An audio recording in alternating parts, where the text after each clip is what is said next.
สบายดีท่านผู้ชมทุกๆคนเนาะมื้อนี้จะมาแนะนำแอปตัดต่อรูปภาพเนาะหรือว่าเว้าง่ายๆก็คือ PicArt เนาะซึ่งเป็นแอปแก้ไขรูปภาพเนาะซึ่งว่าผู้ใดที่อยากลองใช้ลองเบิ่งก็เข้าไปโหลดได้ที่ Play Store เนาะซึ่งหน้าตามันสิเป็น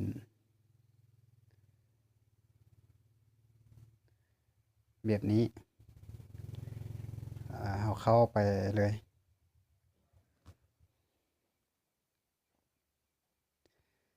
หลังจากที่เราเข้ามาเนาะหน้าตามันจะเป็นแบบนี้เนาะเราก็เข้าไปบอนแก้ไขรูปภาพเลย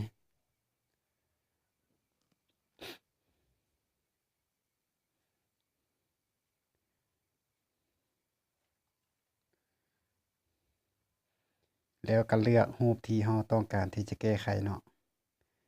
ตัวอย่างว่าจะเอารูปภาพตัวนี้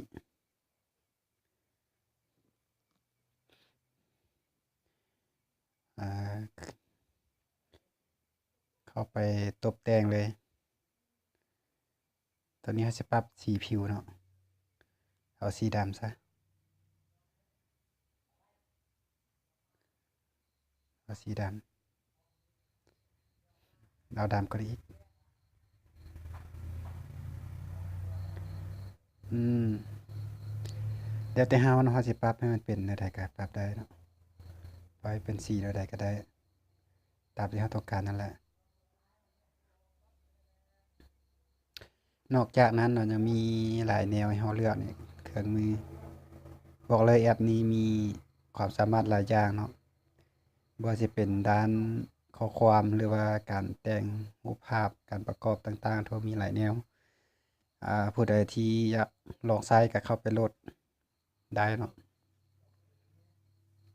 การแนะนำมื้อนี้ก็มีเพียงส่ำนี้เนาะถ้าว่ามีอิหยังก็ถามได้